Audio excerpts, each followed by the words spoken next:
Hello guys, কেমন আছেন সবাই? আশা করি সবাই খুব ভালো আছেন। মুভি স্ক্রিন চ্যানেলে আপনাদের সবাইকে স্বাগতম। আজকের পর্বে আমরা 2005 সালে রিলিজকৃত একটি ফ্যান্টাসি সিনেমা এক্সপ্লেন করতে চলেছি, আর সেটার নাম হচ্ছে কিং কং। কাহিনী শুরু হয় আমাদের অনেক পুরনো সময় দেখিয়ে, যেখানে একটি মেয়েকে দেখানো হয় যে ছিল একজন থিয়েটার আর্টিস্ট, যার কাছে এত কাজও ছিল না যে সে একবেলার খাবার খেতে পারবে। সে একজন অনেক ভালো থিয়েটার আর্টিস্ট যে লোকজনদের হাসানোর কাজ করত, আর তার নাম ছিল অ্যান। তারপর আমরা দেখি যে সে তার জীবনের শেষ সম্বল যে থিয়েটারে সে কাজ করত সেটিও বন্ধ করে দেওয়া হয়েছে।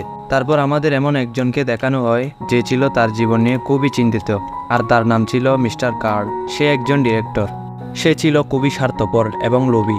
সে তার প্রডিউসারের কাছে একটি প্রস্তাব রাখে, আর সে বলে, আমি একটি ভালো মুভি বানাবো যেটা আপনার লাভ হবে। তারপর সে পাগলের মতন কথা বলতে শুরু করে।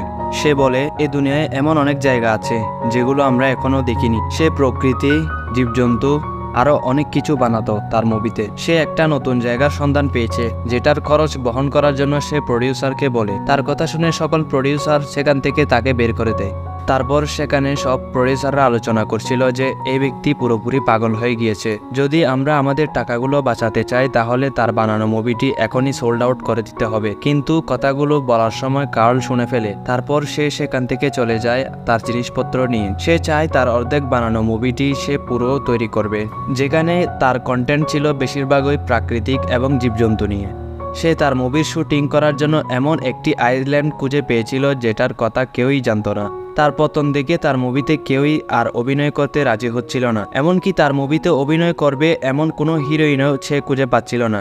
সেখানে অ্যানও তার চাকরি খুঁজতে এদিক ওদিক ঘুরছিল। তখনই তার আগের থিয়েটারের মালিক তাকে এমন একটি ঠিকানা দেয় যেখানে তার যাওয়াটা একদমই উচিত হয়নি। কার্লও তার মুভির জন্য হিরোইন খুঁজতে সেখানে যায়, তবে সে কোনো হিরোইন খুঁজে পায় না। আর তখনই তার সাথে অ্যানের পরিচয় হয়। কার্ল তার মুভির কাহিনী অ্যানকে শোনায় এবং অ্যানকে তার মুভিতে অভিনয় করার জন্য অফার করে। সে কার্লকে পাগল মনে করে, কিন্তু তার কাছে আর কোনো রাস্তাও ছিল না। সেজন্য সে কার্লের প্রস্তাবে রাজি হয়ে যায়। এরপরে সিনে আমরা দেখি কার্ল দ্রুত সবাইকে জাহাজের দিকে রওনা হতে বলল। কার্ল তার জাহাজের নাবিককে $1000 লোভ দেখিয়ে জাহাজকে দ্রুত চালু করতে বলল। কার্ল তার মুভির জন্য একজন রাইটার এবং হ্যান্ডসাম হিরো খুঁজছিল। তখন তার পরিচয় হয় জ্যাকের সাথে। সে ছিল একজন অথর। সে স্ক্রিন প্লে এবং বই লিখত। কার্ল জ্যাককে তার সাথে নিয়ে নেয় এবং জাহাজে নিয়ে দ্রুত সেখান থেকে আইল্যান্ডের উদ্দেশ্যে রওনা দেয়। এরপরের সিনে আমরা দেখি অ্যান জাহাজে বাকি মেম্বারদের সাথে পরিচিত হয়। কার্ল তার মুভির জন্য নতুন নতুন শুটিং করা শুরু করে দেয়। তারপর কার্ল কিছুক্ষণ পর জাহাজের ক্যাপ্টেনের সাথে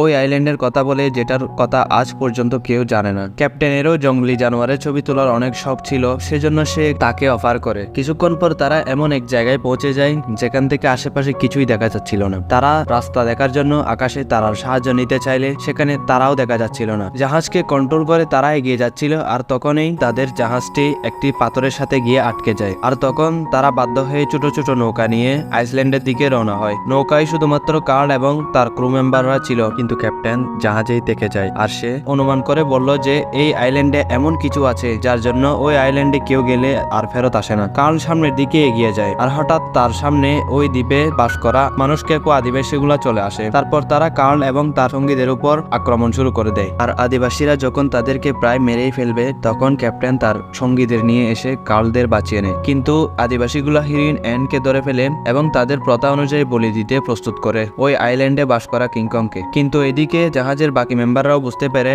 অ্যান তাদের সঙ্গে নেই। তারা অ্যানকে খুঁজতে আবার আইল্যান্ডে চলে আসে, কিন্তু তারা অনেক দেরি করে ফেলেছে। তখন কিংকং অ্যানকে নিয়ে চলে যায়। জ্যাকের কথায় সবাই অ্যানকে খুঁজতে আবার বেরিয়ে পড়ে। কিছুক্ষণ পর তারা ক্লান্ত হয়ে পড়ে এবং এক জায়গায় বিশ্রাম করতে দাঁড়ায়। কিন্তু কার্ল তামার পাত্র নয়। সে যেখানে যাচ্ছিল সেখানে ভালো কিছু দেখলে সেখানে শুটিং স্টার্ট করে দেয়। তারা কিছু দূর যাওয়ার পর সামনে দেখতে পাই বিলুপ্ত প্রাণী ডাইনোসরকে। কিন্তু বলদগুলো সেখানে এমন কাজ করে বসে ডাইনোসরগুলো তাদের দিকে দৌড়াতে শুরু করে। তারাও পালাতে শুরু করে। তখন তাদেরকে খেতে ছোট ছোট টিরেক্স গুলা বড় ডাইনোসরদের ভিতর থেকে আক্রমণ করতে থাকে। তারপর আমাদের কংকে দেখানো হয়। সে অ্যানের সামনে বাচ্চাদের মতো নাচতে থাকে, কিন্তু অ্যান তখনও বেহুশ ছিল।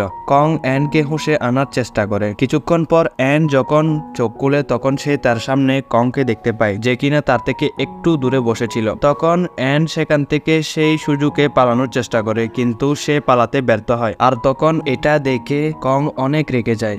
কিন্তু সে তাকে কিছু করে না। তখন অ্যান ভাবে কং যদি তার ক্ষতি করতে চাইতো তাহলে তাকে অনেক আগেই মেরে ফেলতো। আর তখন তার মাথায় একটা বুদ্ধি আসে, সে কং এর সামনে তার থিয়েটারে দেখানো নৃত্যগুলো পরিবেশন করে, আর কং এরও তা ভালো লেগে যায়। অন্যদিকে আমাদের দেখানো হয় জ্যাক এবং তার বাকি সাথীরা অ্যানকে খুঁজতে খুঁজতে হঠাৎ কং এর সামনে পড়ে যায়। তখন ওই জ্যাক ওই তার সাথীরা কং এর উপর অ্যাটাক করে দেয়, যার ফলে কং মারাত্মক রেগে যায় এবং কং ও তাদের উপর পাল্টা আক্রমণ করে দেয়। যখন তারা একে অপরকে নিয়ে ব্যস্ত সেই সুযোগে অ্যান সেখান থেকে পালিয়ে যায়, আর পালাতে পালাতে সে 3টি ভয়ানক ডাইনোসরের মুখোমুখি হয়। তারা যখন অ্যানকে প্রায় খেয়েই ফেলবে তখন কং এসে অল্পের জন্য অ্যানকে সেখান থেকে বাঁচিয়ে নেয়। আর তখন আমরা একটি দুর্দান্ত অ্যাকশন সিনস দেখতে পাই কিং কং ভার্সেস ডাইনোসরের। অবশেষে কিং কং এই ডাইনোসরগুলোকে মেরে তাদের হাত থেকে অ্যানকে বাঁচিয়ে নেয়। তারপর অ্যান খেয়াল করে যে কিং কং এখনো তার উপর রেগে আছে। অন্যদিকে আমাদের দেখানো হয় জ্যাক এবং তার সাথীরা যারা কং এর হামলা থেকে বেঁচে গিয়েছিল তারা সেখান থেকে বেরোবার চেষ্টা করে। অন্যদিকে আমাদের দেখানো হয় জ্যাক এবং তার সাথীরা যখন নিচে পড়ে গিয়েছিল কং এর সাথে ফাইট করার সময়, তারা সেখান থেকে যখন বেরোতে যাবে তখনই তাদের উপর সেখানে থাকা ভয়ঙ্কর প্রাণীগুলা আক্রমণ শুরু করে দেয়। জিম্মি তাদের মধ্যে বয়সে সবচেয়ে ছোট ছিল, যে কোনোদিন বন্দুক চালায়নি। সে কোনো উপায় না দেখে শেষমেশ জ্যাককে বাঁচাতে বন্দুক হাতে নেয়, আর জ্যাককে সেই প্রাণীগুলো থেকে বাঁচাতে সক্ষম হয়। কিন্তু দেখতে দেখতে সেখানে থাকা আরো অনেক প্রাণী তাদের উপর আক্রমণ করে দেয়, কিন্তু তাদেরকে কোনো রকমে ক্যাপ্টেন এসে সেখান থেকে উদ্ধার করে নেয়, আর সবাইকে সে এখান থেকে নিয়ে চলে যেতে যেতে বলে অ্যান হয়তো মারা গিয়েছে। কিন্তু জ্যাকের এখনো মনে হচ্ছে অ্যান হয়তো এখনো বেঁচে আছে, আর সে তাদের থেকে আলাদা হয়ে যায়। সে একসময় অ্যানকে খুঁজে পায়, আর সে দেখতে পায় অ্যান কং এর হাতের পর ঘুমিয়ে আছে, আর কং ও ঘুমিয়ে আছে। তখন জ্যাক অ্যানকে জাগিয়ে নিয়ে সেখান থেকে পালাতে থাকে, কিন্তু হঠাৎ করে কং জেগে যায়, আর সে জ্যাককে দেখে মারাত্মক রেগে যায়। সে যখনই তার উপর হামলা করতে যাবে তখনই সেখানে থাকা কিছু বাদুড় কং এর উপর চাপিয়ে পড়ে, আর কং তখন সেদিকে ডিস্ট্র্যাক্ট হয়ে যায়। এদিকে অ্যান এবং জ্যাক সেই সুযোগে পালিয়ে যায়। আমি শুরুতে যেমন বলেছিলাম, কার্ল খুবই স্বার্থপর এবং লোভী একজন মানুষ। সে জানে যে অ্যানের পিছু পিছু কং অবশ্যই আসবে, আর তাই সে প্ল্যান করে যে সে কংকে বন্দি বানাবে আর তাকে সাথে করে নিয়ে যাবে এই আইল্যান্ড থেকে। তখনই সত্যি সত্যি কং সেখানে চলে আসে, আর দেখতে দেখতে সে ওই আইল্যান্ডের দেয়াল টপকে বাইরে চলে আসে অ্যানের পিছু পিছু। তখন কার্ল এবং তার সাথে থাকা বাকি মেম্বারসরা মিলে অনেক কষ্টের পর ক্লোরোফোমের সাহায্যে তারা কংকে ধরাশয়ী করে ফেলে। কিন্তু ওদিকে কং এর এই অবস্থা দেখে অ্যান সবাইকে কাঁদতে কাঁদতে বারবার বুঝায়, কং নিরীহ প্রাণী, ওকে ছেড়ে দাও। যাই হোক, কার্ল হারামজাদা কংকে ধরার পর সে শহরে ফেরত আসে, আর সে সেখানে শহরের বড় থিয়েটারে একটি বড় অনুষ্ঠানের আয়োজন করে। আর লোকজন যখন শুনে যে এখানে অনেক বড় একটি কিং কং আনা হয়েছে তখন কার্লের সব টিকিট বিক্রি হয়ে যায়। তো কিছুক্ষণ সেখানে নাট্যমঞ্চ হওয়ার পর কার্ল এসে সবার সামনে কংকে প্রেজেন্ট করে। কং কিন্তু এখনো বেহুশি অবস্থায় আছে, নইলে হারামজাদাকে কি করতো কে জানে। যাই হোক, কার্ল হারামজাদা বেশি মাতব্বরি করে অ্যানের মতন সাজিয়ে একটি মেয়েকে বেঁধে কং এর সামনে রেখে সবাইকে বলতে থাকে, দেখুন সবাই কেমন একটি করিলা কিভাবে একটি মেয়ের বসে আছে। আর ঠিক তখনই কং এর হুঁশ ফিরে আসে, আর সে অ্যানের কথা মনে করে সে এখানে বন্দি থেকে নিজেকে ছাড়িয়ে নেয়। আর তখন সেখানে থাকা সবাই এদিক ওদিক পালাতে থাকে, আর তার মধ্যে কং এর চোখ যায় হচ্ছে জ্যাকের উপর। জ্যাক তখন পালাতে থাকে, আর কং ও তার পিছু নেয়। কং এবার থিয়েটার থেকে বেরিয়ে আসে, আর সে শহরের ছোট ছোট মানুষ থেকে খেলনার মতো গাড়িগুলোকে এদিক ওদিক ছুটতে থাকে, আর সে সেখান থেকে সাদা চুলের সব মেয়েদের তুলে তুলে অ্যানকে খুঁজছিল।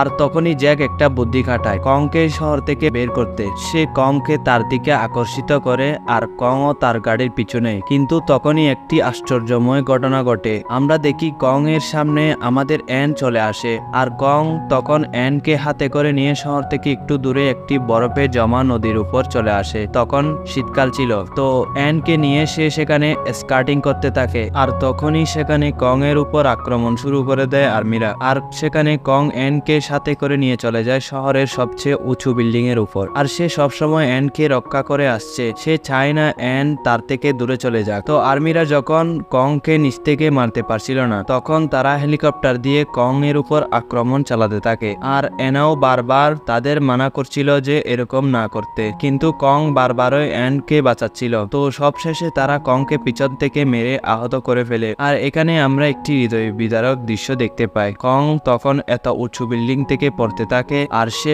নিচে পড়েই সেখানেই মারা যায়। তখন সেখানে অনেক মানুষের ভিড় হয় কংকে দেখার জন্য। আর সেখানে আমরা কার্লকেও দেখি। সে এতক্ষণে বুঝতে পারে যে প্রাণীটা বন্দুকের গুলিতে মরেনি, সে মরেছে সৌন্দর্যের কারণে। আর সেখানে এই মুভিটি শেষ হয়। এ থেকে আমরা কি শিখলাম? প্রাণীরাও মানুষকে ভালোবাসে, তবে আমরা মানুষরাই মূলত তাদেরকে আমাদের স্বার্থে ব্যবহার করে তাদের ক্ষতি করি। তো কেমন লাগলো আজকের এই ভিডিওটি ভালো লাগলে লাইক করবেন, আর কেমন লেগেছে তা কমেন্টে অবশ্যই জানাবেন। আর চ্যানেলে নতুন হলে চ্যানেলটি সাবস্ক্রাইব করে পাশে থাকুন, যাতে করে আমাদের ভিডিও সবার আগে আপনি পেতে পারেন। তো ভালো থাকবেন, সুস্থ থাকবেন, টেক কেয়ার, আল্লাহ হাফেজ।